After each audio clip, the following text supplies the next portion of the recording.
Wari bu nungshibiduna chang naina tabiriba amasung pabiriba mayamgi mafamda karigumba kharadang khanghanjari madudi hwjik-hwjik thokliba leibakki erang asida frontline da leiriba eyamba-enao-ebung-ewpa singi mafamda karigumba kharadang pangjage khanjaduna writer singgi apunba loop amana sinjaduna tiddim-ground da every Friday, Saturday amasung Sunday khudingi street food stall ama hangdokchagadwri Hwbagi oina lakliba date 27 khanghanjari numit asidagi hangdokcharaga tha ama chupna chathajagani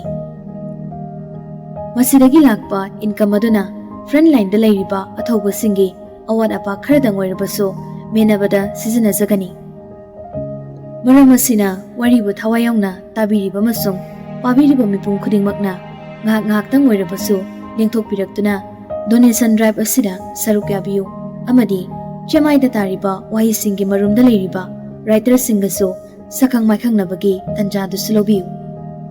every Friday, Saturday, Sunday khudingi tawjaba street food asida ayamba writers khudimak unabiduna leiriba listener readers khudingi thamoida writer singbu sakhangningbagi khawrangbadusu kokpangambra haina yengminasi paujenjariba Manipur apunba writers group